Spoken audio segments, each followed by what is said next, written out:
Know ye not that ye are gods? Better get some popcorn ready. This one's going to be pretty long. What we're going to be talking about today is something that will be very important in the next few lessons. The topic is male and female energy. From there, we'll be talking about left brain and right brain, then the new children, and bring it full circle. Ready? Deep breath.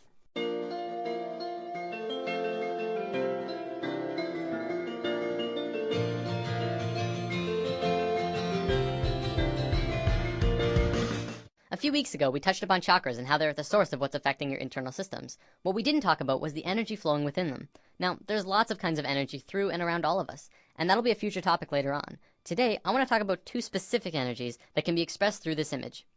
The energy that flows here is male and female energy. Male energy is focused, and female energy is creative and random. Neither of them is greater nor weaker than the other, and both can be extremely powerful when fully manifested. Female energy is the land of unbridled possibilities, creative potential, and affecting the universe from within. Focused male energy takes direct roads from point A to point B.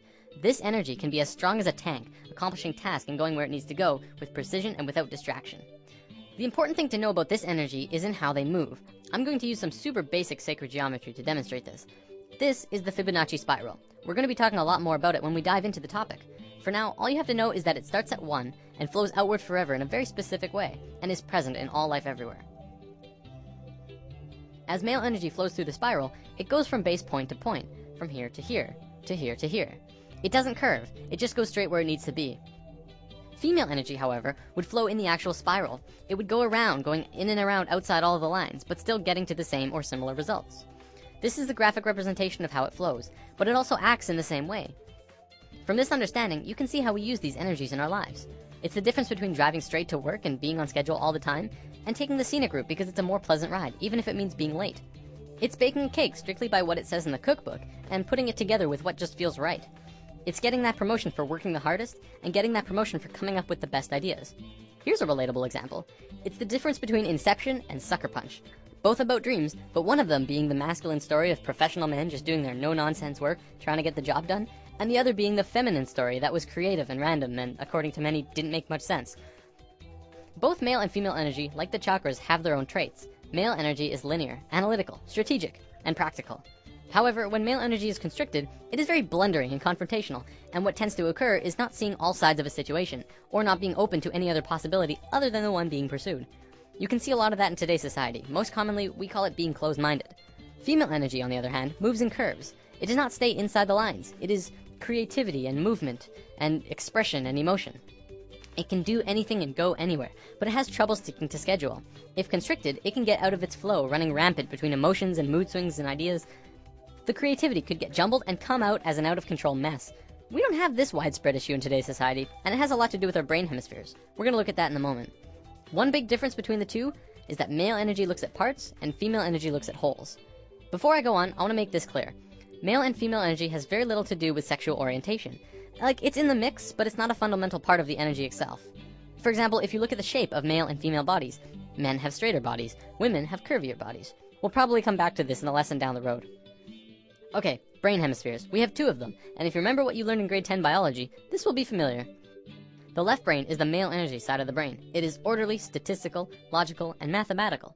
It sees things in straight lines, rational and practical. The right brain is the female energy side of the brain. It is our creative side, a free spirit. It is passion and experience of taste and feeling, movement and art. As is the same with the energy, the left brain cannot make sense out of the right brain. You cannot put feelings and expressions within boxes. They must be felt to be truly experienced. The right brain, too, cannot make sense about how the left brain understands things. Okay, so as a species, we are primarily left-brained. Well, incredibly left-brained. This basically means that, as a species, we essentially have a male energy imbalance. There is way too much of it. It is dominant and is constricting on the female side of the brain. Now, don't get me wrong, this isn't a bad thing. In fact, it's kind of a blessing in disguise, but we have to talk about some other things first. So, there's nothing wrong with our female energy. We're just not really using it to potential. Our male energy is really messed up, and that's why we're where we are right now. By where we are, I mean the economical, political, financial, religious, nuclear, dolphin and bee killing global war crisis.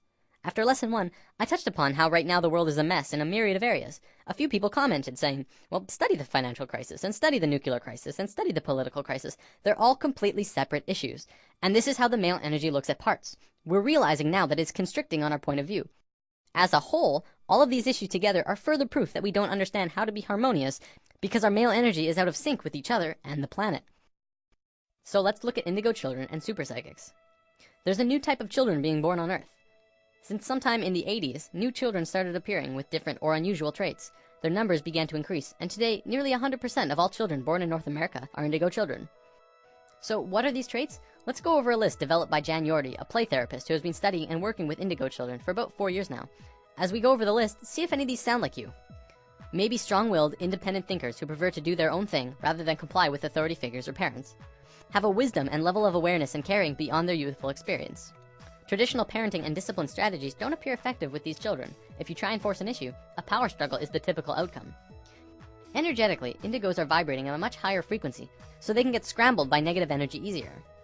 Emotionally, they can be very reactive and may have problems with anxieties, depression, or temper rages if not energetically balanced. Are creative right-brain thinkers, but may struggle to learn in a traditional left-brain school system. Often, indigos are diagnosed as having ADD and ADHD since they appear impulsive. This is because their brain can process information faster, and they require movement to help keep them focused. Indigos are very intuitive, often psychic, and may hear, see, or know things that seem unexplainable. Indigos may have more problems with food or environmental sensitivity since their system is more finely tuned. When their needs are not met, these children appear self-centered and demanding, although this is not their true nature. These children have incredible gifts and potential, and may be shut down when not properly nurtured and accepted. So what's causing this? Well, for one, there are 2 new DNA blocks being activated within these kids. They are microcephalin and ASPM. Both of these blocks are designed to regulate brain growth, giving the kids a broader spectrum of thinking and a newer way of learning. Because of this, the average IQ of an indigo child is about 140, which is 40 to 50 points higher than the average IQ. We're just learning now that our school system's methods of teaching are becoming outdated. It's because our kids are changing. We're going to look at the broader spectrum of why this is happening in a moment. For now, let's move on to the badassery that is the super psychics. These kids are hardcore. They can do anything, literally. Some can move solid objects through walls with their minds. Some are blind, yet they can see everything around them from a myriad of different screens within their head. There are some who can look at a person and know absolutely everything about a person just from looking at them, including when they'll die. So why haven't we heard about this? You'd think this would be huge in the world. Well, for one, almost all super psychic children are in China, and almost all of the evidence is hardly ever rendered into English, although some of it does make it into the public in China.